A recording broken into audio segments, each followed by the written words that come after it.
right, everybody, welcome back to another episode of the Evernest Real Estate Investor Podcast. I'm one of your hosts, Spencer Sutton, and I've got with me today Gray Hall. Gray, welcome to the show, man. Thank you, Spencer. Just the two of us. We've almost officially kicked off Matthew. We have. So Matthew, yeah, he's been traveling a whole bunch, very, very busy, and we've gotten the feedback that it's a better podcast without him on here. Yeah, a lot of people have reached out and told me that, so we're going to keep that rolling. We've actually started getting a lot of reviews now that Matthew's dropped off, so we're real excited about that. No, just kidding. We love Matthew. He'll make, I'm sure, a guest appearance back here one day soon. But I'm excited because we have got a special guest with us. We have Kory Dieter, and so Kory, welcome to the show. Thank you. I'm very excited to be here. I've been looking forward to this conversation for a while. Yeah, so I do want to tell our audience just a little bit about you and why we're excited to have you on the show. Kory, we have a lot of listeners who are out-of-state investors, people who are maybe they already have several properties, or maybe they're trying to buy their first one. And I love your story. You essentially you and your husband house hacked your very first property, and then you started buying out-of-state properties, multifamily, single family, and have built a portfolio out of doing that. And so I'm excited to dig in and learn more about your story. Sounds good. Awesome. So why don't we kick it off? So Kory, tell us a little bit about why real estate? Why did you decide real estate? Because there's a lot of legwork that goes into even deciding to get into real estate. Like, what attracted you to real estate and how did you get started? Yeah. So I think for me, I've always been interested in houses. I think one of the reasons why I've always been interested in houses is because we grew up very poor and lived in not great houses. And so one of the things that my mom and I would do when we had very little money and couldn't really spend, we would just drive around really beautiful neighborhoods. And I just loved architecture. And I remember, even like elementary school art projects I'd be building. I never played with like Barbie's dream house in terms of like role playing, but I would just love designing the houses and thinking about furniture and layout and stuff. And so, I think for me, why real estate is because I've always just liked the product itself. And that's probably why some people trade baseball cards or, get into crypto or shoes or, whatever it might be. And so, so it really started there. And then living in Chicago, there's just so much beautiful architecture. And I think being a renter for so many years, you get to try living in a bunch of different places. And so I've always just been interested in where people live, how people live, and, what it would be like to live in different types of locations and types of homes. So talk about, you're living in Chicago, you and your husband, you both have W-2 jobs, right? Before you started investing. So talk about the decision process of, hey, we're gonna buy a piece of property because you're renting at the time. Talk about the decision process to like kick it off your first investment. Absolutely. It was, it took a couple of years to figure out exactly what we wanted. When we first started looking into purchasing something, we were very much of the mindset of let's save 20% down and then let's see what we can afford. And at the time, I had just recently graduated from business school. And so I had about $100,000 in debt that I was aggressively trying to pay off. So it was about $700 a month in student loans. And so it just seemed like homeownership was going to be a ways down the road. And we had started looking at condos. And then that was when I first got exposure to HOAs. And that made me really nervous because this was post 2008 recession, right? And so the idea of having to worry about my neighbor's financial situation in addition to mine, especially in these big Chicago buildings where the assessments can be high, especially if you have an elevator or any kind of amenities. But then thinking about, oh, well, you could get hit with special reserves or special assessments where all of a sudden you have to, fork down $10,000 to help pay for some major repair. And if one of your neighbors doesn't pay, I was like, okay, condos are not for me.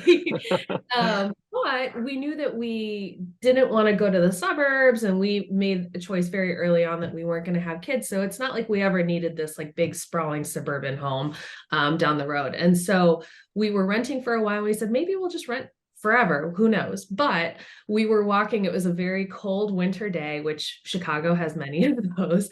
And 3 blocks away from where we were living in our neighborhood, there was a duplex that was for sale, and they had an open house. And so we were the only people that showed up to the open house, talked to the agent, really hit it off, and then started running the numbers. And at the time, I think our rent was about $1,700 or $1,800 a month, 3 blocks away in a very similar type of apartment.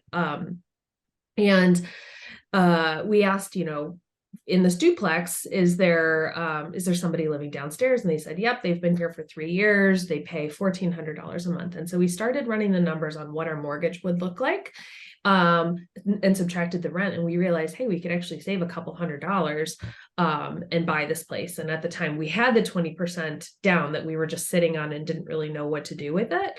And so even though my husband is more of like a cautious conservative, not a risk taker, and I'm the one that usually has to like convince him and drag him along. Right, sure. Crazy antics. We walked out of that open house and he was like, yeah, this is a no-brainer. And so the fact that he said yes, I was like, okay, we're going to do this before he changes his mind. And so yeah, a couple months later, we packed up all of our stuff and paid $300 for a moving truck to literally move all of our That is a steal for a moving truck, because I've moved 3 blocks before and I did not pay $300. So negotiating skills already being demonstrated here. The easiest, quickest job for them, I'm sure. Yeah. And so lived there for a while. And what year was this that you bought? Was this like 2015? 2016. Yeah. Okay. Yeah. And how we jumped from just house hacking, which that went great. Tenants were great. She moved out after a year, I believe, and we were able to bump the rent up by, I think, $200 a month, and found really great tenants after that. And every time we turned the apartment after that, it's been $0 spent. I think the first time we had a turnover, we painted, but that was it. We've never had to replace any appliances. We've never had to do any deep cleans. Just the most stellar tenants that you could ever ask for. Because they were our neighbors, right? Like, they're going to be jerks. How did you like that? Did you like living? Because that's I think a lot of people get into investing because live in a more expensive city, you can do a low down payment. Like, it makes a lot of sense. Yeah. Then there's kind of like, I live with my tenants, kind of the privacy. I think people are wired differently. How did y'all like that? Did you not like that? It wasn't that big of a difference for us compared to renting, right? So, I guess the shift in my mindset really had to occur because I'm a people pleaser. And so if a tenant would make a comment around, so the first tenant that we had, her boyfriend was an architect, and he had made a comment where the back stairs weren't to code because they were an inch too short. I was like, oh my God, I'm going to have to rip these stairs out and do something completely different. But I think like over time, you just realize like people are just talking, and it doesn't necessarily expect you to do anything about it. But we'd lived in apartments for so long that it didn't feel any different than that. And especially during COVID, it was really nice to have our tenants and we had this wonderful woman who was living downstairs, and we just hung out in the backyard all the time. And we've just had really positive experiences. And some of our tenants have even moved on to become investors themselves. And so it's been kind of cool. Wow, that's awesome. Yeah. And so I'm excited that through telling our story, and so a lot of times landlords get a bad rap. It's nice to be able to be a good landlord, and also to kind of show your tenants the way so that they can do something very similar in their future. So yeah, house hacking has been easy. The other detail that I forgot to mention is we right before the pandemic hit, we decided to turn our guest room into a rentable space as well. And so it kind of happened randomly. One of a longtime friend of a friend, I hadn't talked to her in years, but she was like, hey, I know that you do real estate. Do you happen to have any space for like just a room rental or just a small studio or something? I've got a friend that's kind of in transition and just needs a spot. And I was like, no, I don't. Wait, actually, our guest room is free. And, so we were like, I don't even know how much we should charge for that, and so we just charged $500 a month for her to use the guest room, basically parking her stuff. She was doing a lot of travel at the time. And then after she moved out, this is right when the pandemic was hitting, and this is when travel nursing was just blowing up like crazy. And so we were like, oh, let's try renting it for $900 a month. So we went from 500 to 900. And the first nurse that we had was just incredible. Like, we had so many nights on the back porch eating pizza and drinking wine together. It was just so awesome. And right before she left, she said, you could have charged me more, right? And right before she left, not too, yeah, right. You send her a bill for the difference? Yeah, and I was like, well, what's a fair rate? And so, she gave us a suggestion. And so we're now up to $1,200 a month, and that includes utilities. It includes a private bathroom, shared use of our kitchen. We make sure that there's like room for them in their pantry, in the pantry to store their food and things. And it's essentially just like a temporary roommate. And so we've had nurses stay with us. We've had school teachers, med students. And it's really nice because I'm an extrovert. So it's just always nice to have some like fresh energy and life in the house. But, if it's not the most ideal roommate, they're usually gone within a month or two. And so by having the downstairs of our duplex rented plus our guest room, our mortgage, our PITI is about $2,400 a month, and we're getting $1,900 downstairs and $1,200 upstairs. And so when we're fully that is awesome. Yeah, we're living for free, which has just led to so many more opportunities and the ability to kind of call the shots in my career, because my housing expenses have become significantly reduced. And so so that's the house hacking side of things, which I'm super excited about. And I think if anybody is afraid to do it, I would encourage you just to try, right? You could take one guest or, rent out a space temporarily one time. If you hate it, you don't ever have to do it again. But if you like it, you might make some friends along the way. I mean, we still keep in touch with every single person that has stayed in our house. So It's not like you're compromising your space and you're living uncomfortably. I mean, there's some people that are not like ideal roommates, but it's been a very positive experience. And it's just kind of nice to bring cool people into your world and to, just have a nice, comfortable place for people to stay for, however long they need to stay.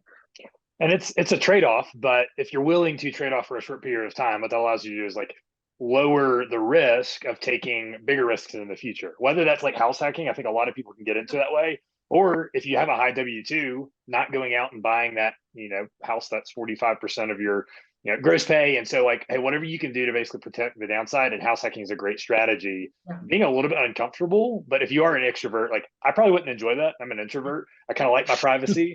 And so I probably wouldn't enjoy that, but I think there's other ways. Like house hacking is not the only way, but it is really kind of like provable model. And then the other thing is like, you could have not rented that and probably paid the same as rent. Mm-hmm. And so you didn't go out and buy the $1 million duplex where you had to rent out both sides or rent out a couple rooms. So it gave you a lot of flexibility and options, Absolutely. Which I really like. Well, and the other thing that, people can consider too is house hacking when they're not using the space, right? So because we've set up our place to be able to rent, on a monthly basis, this is the second year that we're going out to Utah for the winter to ski. And nice. So we're actually house hacking or renting a medium-term rental while we're out in Salt Lake City.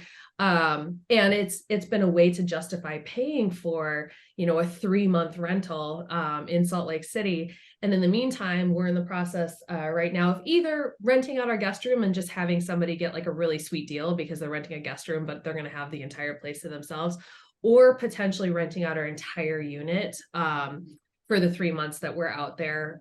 And so if we rent it out, completely, it would be $3,000 a month that we're able to collect. And that basically funds our entire Airbnb for for Utah. But if not, like, that's okay too, because we've been renting our room for pretty much most of the year. And so we don't mind spending a little bit of money on some incredible travel. Now, Gray, so Gray's in Denver. Gray, they do a lot of house hacking in Denver, don't they?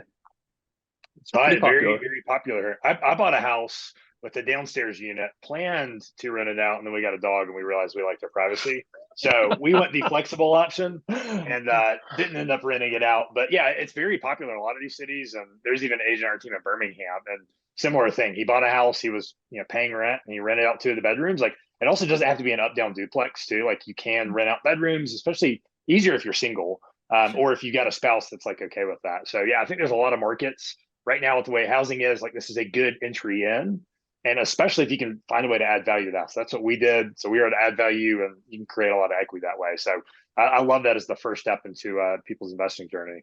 Yeah, exactly.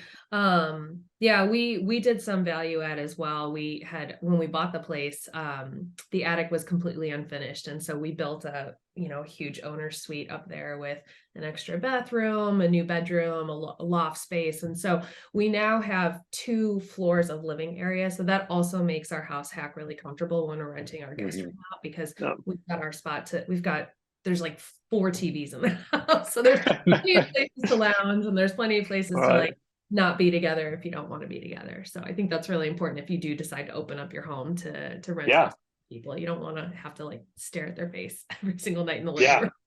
Yeah, that's what I was wondering. That would be kind of uncomfortable to me, is if like you had to see the same person over and over. Like, I don't know, but that's me. And I'm an extrovert, but I get it. So Kory, talk about, like, you did so well there in Chicago, and the market really, really well, right? So you're like, what's the decision process to decide to go out of state to rent property? Yeah. Well, our purchase price here in Chicago was, we bought our place for $565,000. It takes a while to do that all over again. So that's why we decided to try other markets. And so, I had been really deep diving into Bigger Pockets. There was a couple doing this podcast. I think it was called the Rental Rookie podcast. It was a husband and wife in Pennsylvania. And so just like baby step podcast, listening to just understanding the nuts and bolts of what it meant to like rent outside of just a simple house hack, because I didn't really consider myself a landlord when we were just doing the house hacking. And so there were 2 guests on these podcasts that really just made long-term or long-distance real estate investing seemed not as scary as I had originally anticipated. And that was David Green, who I think everybody knows who that is. Oh. Then a friend of mine, I call her my friend-tor. She's a friend and mentor. Her name is Jennifer Beatles, and she's done really well with out-of-state investing as well. And so, both of them were talking about, look at economic indicators for when it makes sense for a market to look good for a long distance real estate investor. Purchase prices have to be lower than where I was investing in, which, there's a lot of places that are cheaper than Chicago. And then, for me, being the first time investing out of state, I wanted it to be somewhere that was driving distance. And so I started in Indianapolis and found a really incredible agent who is a landlord himself. And I found him basically taking David Green's advice, cold calling a bunch of agencies and asking, do you have any Asian investors in-house, and any that have worked with out-of-state investors. And so I met this wonderful guy named Jeremy Sandlin in Indianapolis, and he spent about 6 hours driving us around all of these different neighborhoods in Indianapolis. And the thing that was great about him is he was born and raised in the city, and so he knew every single neighborhood. He knew it street by street, and because he was an investor, I think he could also just kind of talk about his experience and what it would be like for us. And I think looking back, we basically tried to get places where, you know, it's 1% rule, really low purchase price. These were B minus, C plus, solid C type of properties. Looking back, I mean, it was great that we were able to get in, right? We were able to buy a triplex for $162,000. We were able to buy a duplex for $130,000. So it's nice that we were able to get in with, you know, just a 25% down payment, which was a lot less than, you know, if we were, the capital invested was a lot less than if we were going to do it again in Chicago.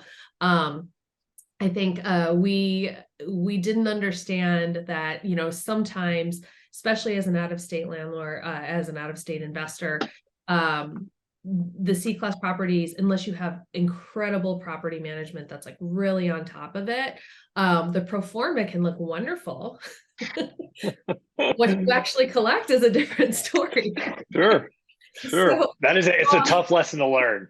It's a tough lesson to learn. Yeah. And I think there's, you know, one of the things that's like so common in the real estate investing world is everyone's like scale, move fast. And so we did that, but we scaled with C-class assets where, you know, if the car breaks down, people are going to pay, your tenant is going to pay to get their car fixed.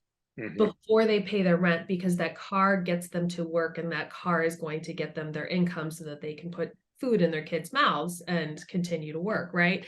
And so yeah, and I think just for us, you know, when we bought these properties, we naively thought we're going to make them so nice, you know, we want these tenants to have like the most amazing place, and everybody does deserve a really nice place to live. But what we found is we spent a lot of money making these places really nice to only have them get trashed in a year when the tenants move back. And so I think for me, it was like taking the emotion out and really thinking, okay, for the value of like what you're charging for rent, are you providing a good product for that price point, right? And so you don't necessarily need to spend, you know, $30,000 to renovate a place that's, you know, going to rent for $800 a month, the same way that you would for a place that's going to rent for $3,000 a month. And so really just trying to temper renovation budgets and finishes according to what the tenants at that level expect and what they're willing to pay for it too, right?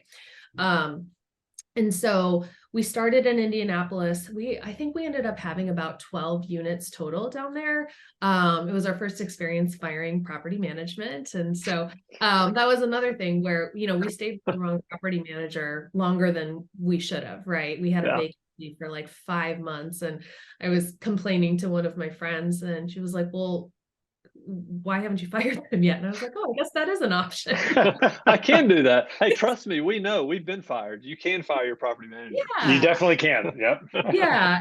And I think it's just also just trying to understand, like, well, what have I communicated in terms of expectations and what's realistic? And the thing is, we found a new property manager and they were able to get the place rented so much quicker, right? And so sometimes it's, you know, different marketing tactics, it's different pricing strategies. And so, so I would say, like, you know, on both sides, whether you're the investor or the property manager, like always assume that like that relationship is being, any relationship is being evaluated, right? And it can end at time, and just bring your best, you know, your best self, and hopefully it works out and you can continue to manage each other's expectations. And so, so yeah, so we grew in Indianapolis, and then we switched to different markets. We tried the BRRRR method a few times in Oklahoma City. And so we have 3 single family homes in Oklahoma City that are all Section 8. And so that was our first time experiencing Section 8 housing. And so did you, when you left Indianapolis, did you make the decision, hey, we're not going to deal with any more C-class?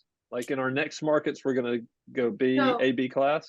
It took us a while to learn that lesson. Okay. Yeah. No, I get it. I do love the bias towards action, though. It's like, hey, you weren't letting that stop you. Just we'll keep buying some more of the same until it's not right. Yeah, it was very much like, you know, so we had renovated our primary, and so we got a home equity line of credit, and this was around 2019.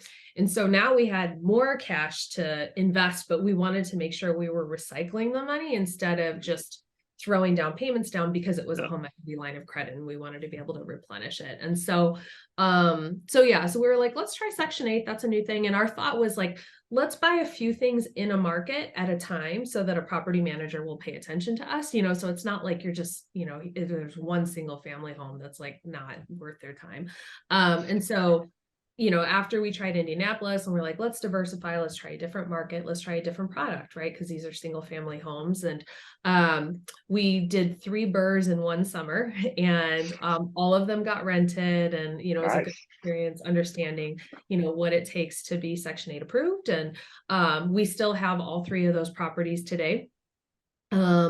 And then we decided to go to Milwaukee. And so there was an investor who I followed, a female investor that I admired. And, there's not as many women investors out there as men. And so, when you hear an inspiring story of a fellow female, it's just, I remember it. And so she was actually she had scaled in Milwaukee and started to sell off some of her properties. And so I was like, hey, I want some of those. And so I bought a 6-unit first, and that was my first experience getting a commercial loan and setting up an LLC. And so one of the things that when people are starting early in their investing journey, they always ask like, oh, do I need to set up an LLC? And you will know it's the time to do it because something will prompt that. And so for us, it was, we needed a commercial loan because this was a property that couldn't get a conventional mortgage because it was over 4 units. And so we bought that, and then we bought a couple more duplexes in Milwaukee. And these are like very low purchase price. Like we paid $55,000 for a duplex in not even per door. That's like, oh yeah, $22K per door. Wow. This unit was $130,000 for 6 units. Wow. So really low purchase price. But do you want to guess as to whether these were A-class properties? Oh, This I is already probably know. A+. Yeah, this is probably 9 out of 10 school zone, if I'm guessing. Yeah. Right. So this was still in our C-class neighborhood days, and those were the properties that I think just really tested us. I think that's when my husband was ready to throw in the towel, just because things kept breaking. And in Milwaukee, there's it's not super easy to split utilities for multi-units. So for the 6-unit, we had a leak that in a 6-unit, there's probably 15 people living there max. But we kept getting leaky water bills, and they only come out quarterly. So by the time there's an issue, it's already been months. And so we finally called the water company. We're like, we've found leaks, we fixed them, but it's not enough. And they're like, yeah, your water utilization is as if you had 45 people living here, like a $1,500 water bill for the quarter. So cash flow was non-existent. Because you're probably doing rent. Like it probably wasn't equal share. It was probably a flat fee included in their rent. And so y'all had the burden of basically taking the expense. Yeah. We were eating it. And so that plus COVID hit, we had, non-paying tenants. There was one tenant who her rent was less than $500 a month. I think it was like $495, and she couldn't pay rent for 14 months. And was still asking for like cosmetic repairs and things. And I was like, oh my gosh, this is killing us. And so, it was at that point in time when we were asking ourselves, like, are we doing it wrong? Like, do we just need to hold these properties for a little bit longer?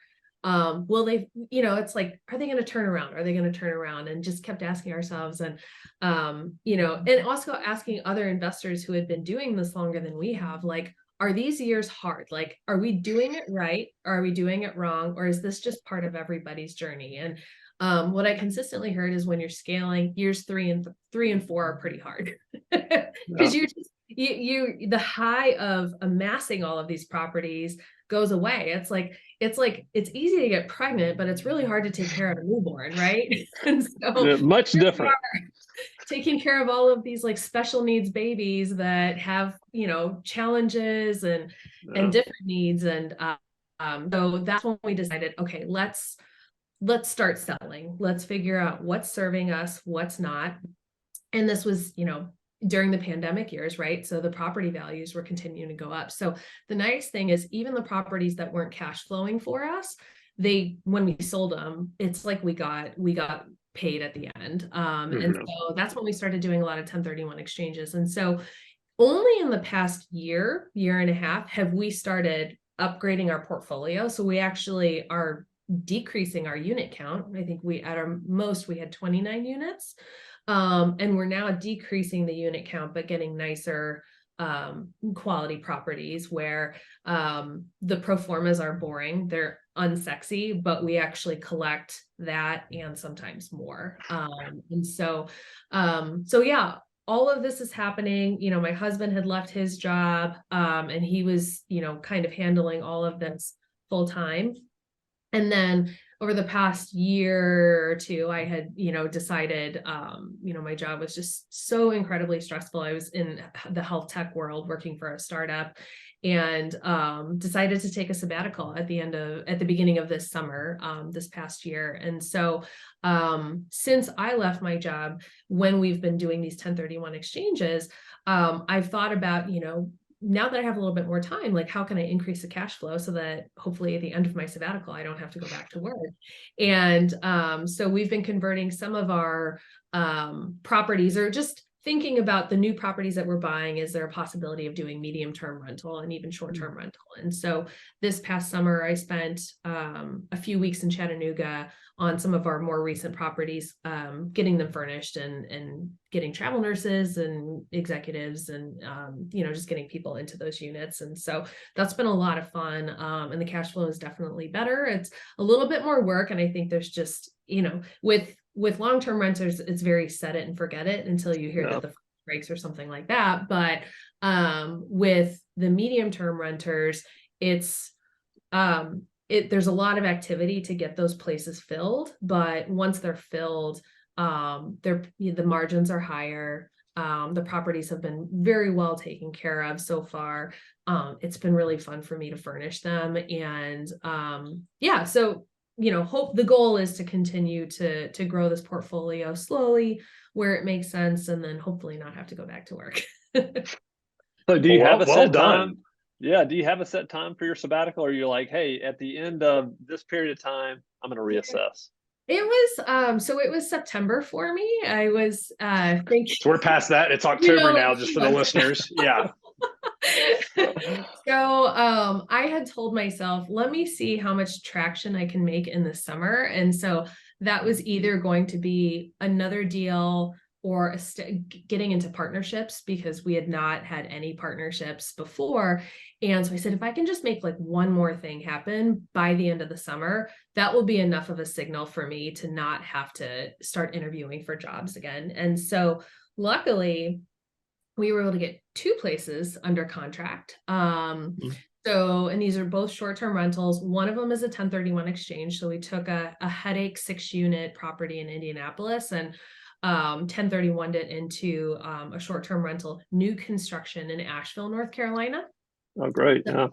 Yeah, so we're going to be going out there in a couple of weeks to furnish it and have some fun and eat some really good food in the process. And then we also found another short-term rental that we had originally placed an offer on. That was going to be our 1031 exchange, and they accepted another offer. Well, that deal fell through. The deal still made a lot of sense. We were able to get it under contract for less than our initial offer, and bring some partners along the journey, because our cash is tied up. And so I said, I've got this great deal. Somebody has to do this with me. And so luckily we had been during the summer, my summer sabbatical, I had been courting some potential partners and just saying, you know, this is what it might look like. What are your goals? And, you know, what would a good deal look like to you? And so when this one came up, it was like, you know, I say this partnership, it took 3 months and 2 hours to get established, because it took me all summer to have these, you know, kind of visioning sessions and just talking about what a good deal looked like. But then when I had the deal in front of them, like in 2 hours, they were like, let's go. And so, so yeah, the traction that I was hoping to make, I was able to make. And I'm just hoping that, you know, when I get these places set up, it'll just continue to flow, and hopefully, you know, I'll be able to continue to grow this portfolio, both in terms of medium term, short term. And then the other thing that I've been challenged with, you know, just with some of my investor friends, is why not think bigger, right? Like the prices of homes are coming down, and maybe there's a potential to get into some larger apartment buildings too. So I'm starting to look, and for me, it didn't seem like a reality. I still think of myself as like that poor girl that, our bathtub didn't work forever, and like things were always breaking in our house. And so to think that now we're at the point where we're trying to find apartment buildings that are $2 to $4 million purchase price, thinking, oh well, we could potentially bring partners along in the journey, and they're not necessarily doing me a favor, right? Because they're all really mad at the stock market right now. And so That's right. Yeah. To be able to see everybody get really excited about doing something like this together has been so much fun too. That's great. Gray and I just interviewed a friend of ours here in Birmingham who has right around 100 rentals in Birmingham, and they're all pretty much C class. And he's starting to turn those into short-term rentals. Oh, even in C class, he is booking these Airbnbs. Yeah, all the time. Well, I imagine with 100 units too, if you start turning those units, like you can actually influence the neighborhood too, right? If there 100 in Birmingham, that seems like a lot to me. So, it is a lot. Make them nice. It's a lot, but there's a lot of rental houses here. Yeah, that's true. That's a lot of rental houses here. Yeah, what he was saying, and I think this is kind of like along your point, was he would cash flow $200 or $300 per month for 3 years. So it was about 10 grand in cash flow. Tenant moves out, and you put all that back in. Yeah. And then you do it all over again. Maybe you raise the rent. So now it's $400 a month. Yeah. And then you got 12,000, you put 10,000 back in. And so he was like, I think the C class, like the lower income property, it's just a tough game. But like, I understand the attraction to it, because you look at this and you're like, oh, this is a 12 cap. Like, oh, that is awesome. I'm going to be rich. I'm going to quit my job in a month. Yeah. And then like, good property manager or not, a tenant's life situation changes. They stop paying rent, or you're in a rough area and HVAC gets stolen and there's a year of cash flow. Yeah. And so talk about the process, because you kind of skipped over that, but like serving you well. And I think that's what we were talking about this other investor. Like, what does that mean to serve you well? It was kind of y'all's criteria for, hey, we need to sell these and we want to keep these. Like, what did y'all kind of like have as guardrails in terms of like deciphering which units to sell and how to trade up? Yeah, I mean, I think like the most objective way to look at it is, we track our expenses and our income every single month. And, Brandon will tell me, okay, we made $3,000 this month. We lost $2,000 this month. We made $4,000 this month. We lost $20,000 this month, and it's like, that's the journey of an investor, right? Like there's this presentation that I give and I show the graph of my, the income and the cash flow. And it is just wild. And so I think that's like step one, is just look at the numbers. But the other step is also just like, we have pretty good relationships with our property managers at this point. And when you get that call from your property manager, how you feel when you have to get that call, right? And so it's not fun to make that call either. Yeah. I mean, it's just unfortunate scenarios. Yeah. And I think like, at some point, real estate investing it's both an art and a science, right? So the science is looking at the numbers, and then the art is also just like, what's your gut feel like when you're talking about this property or when you're thinking about this property? And we essentially sold everything that made us feel right? Like if you feel that way about something you own, you're probably not the right owner for it, right? Like you should own things that you're happy to own, that you're proud to own.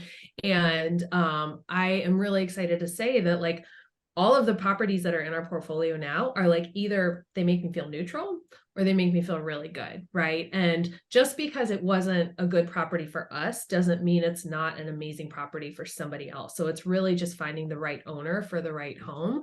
And so that's why I don't really feel bad about selling things, because it's not like, and we've bought things where people say, if somebody's selling a property, there's a reason, right? And so that's true, but it's also like, what do you as an investor bring to the table? Because their reason for selling might not necessarily be the biggest problem. Different, right? You have different skills that investor might not have, or capital, or a vision, right? So I think for us, it was just the properties that were testing our marriage were the ones that were like, okay, let's let this go, because we want to be in this game for a while, right? And so if we're holding on to properties and managing properties that just don't make us feel like we're using our potential, it probably makes sense to pivot. And so yeah, that's kind of how we arrived there. Yeah, it's like the return on brain damage. It's just some properties just causing more brain damage. It could be A, it could be C class properties, but at the end of the day, if you don't enjoy doing it, it's not going to be worth it. Now, I heard you mention something I really like on the other podcast, which was like the variance between like the performers and actuals. And it sounds like the variance on these C class, some of these lower priced properties, like it's just hard to predict with accuracy unless you're extremely conservative, like what the returns are going to be. And so talk about when you got to maybe A class property, like the returns are just a lot lower, but it's way more consistent, I would assume. Is that kind of like what you were getting at and what you enjoy more on the investing side? Yeah, so I'll give you a couple examples. So like we have a duplex in a really nice community just north of Milwaukee. Some of the best schools in the entire state. And this property, it's a duplex, it's older. I think it was built in the 1930s, but it's been really well taken care of. It's 3 blocks from the beach. Like I said, great schools, walking distance to University of Wisconsin-Milwaukee. Our PITI on that one is 2,100. And the gross rents that we collect, and we don't pay utilities. I think we pay the water bill on that one, but we don't have leaks in that property, so we don't mind paying that one. But on that one, downstairs pays $1,250 and then upstairs pays $1,600. So it's a $600 margin ish, right? Which is not amazing if you think about like the water bill does have to get paid. But and you will have repairs. I mean, yeah, there's some like that's kind of like best case 600, but maybe call it 200 or 300 after some planned expenses. But let me tell you about the tenants that we have living there. So on the downstairs, there's a young married couple. I cut them a $25 a month rent discount for them to maintain the yard and shovel the driveway, $25, and they treat the property as if it is their own. The last email that we got from them, they said they found free plants on Facebook and they were asking permission if it was okay to plant flowers. Yes, you have my permission. Yes, 100%. Yeah, so I mean, so it's an A-class and that property has probably appreciated $150,000 since we bought it in March of 2020. We paid $350 for it. And so great tenants, no headaches. When they move out, it's going to be a very, like, we can just go in and quickly clean it up if it's going to need anything, and maybe just do some value add stuff if we want. But that's an A-class property, right? So lower margins, but we collect on it every single month, and there's no question, there's no like, are they going to pay the rent this month? That's not a game. Like, that's not a guessing game that I enjoy playing every single month. It's not fun. So that's like one of the lower margin A-class properties. And then I'll say like, some of our other ones one of them that we've recently turned into a medium term rental. It furnished, it's going to rent for $3,200 a month. And when we do a refinance on it and get like a PITI on it, it'll probably be $1,800 a month for the PITI. That's good. And so, what would that rent as long term? Would that be like 2,500, 2,400? Yeah, about 2,500, 2,600. And that's in like the best part of Chattanooga. Like we loved staying there when we furnished that place. And so Chattanooga's a great market. Yeah. So yeah, I think there's ways to make cash flow in an A-class market, but you have to be able to think about, doing something creative, like maybe a medium-term rental or a short-term rental. And if you are still busy with your job and can't, to find the time to furnish it, there are people out there that are willing to do furnishing. My friend Sarah Weaver, she has a design company that she'll fly people out and they'll assemble furniture, they'll design, they've got a shopping list. There are ways to get things done if you are a busy, if you're a busy person raising kids or working, your W-2. And if you don't want to do that, I mean, like A-class properties, I'm kind of like a store of value. Like there might be people who love their W-2 who don't want to leave. That's a good place to park money and get some cash flow. But then likely those properties will appreciate more than C-class, which typically keeps up with inflation, if that. And that is a good long-term strategy. We've seen a lot of people employ that over 10 years, buying one house a year in kind of good areas. Like you're not going to get rich or retire off the cash flow, but it does build a good base over 5 or 10 years. And then you can take that and do some of the trading up that you've done if you want to leave your job or kind of do something different. Yeah, that's a conversation that I've had with a lot of my friends who are not currently investors, but are interested. They like their jobs, they're not desperate to leave, but they've got like 4-year-olds and 5-year-old kids. And I'm like, just buy something, and then by the time your kids are ready to go to college, like that's their college fund right there, or like that's their down payment.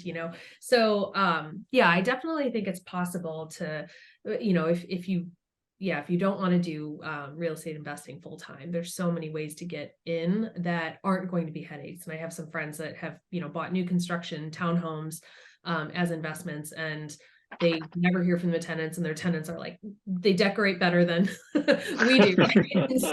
That's right. So yeah, it's definitely possible to put your money in a spot where it's not going to cause grief. And you left your job. I mean, you kind of like reached what a lot of people want to reach, right? Like you and your husband both left your W-2 jobs and your full-time real estate investors. Yeah. And the thing is, like, it's hard. I don't say it with like a yeah, because like my thought originally when I started investing was I'm going to replace my income and then I'm going to quit my job.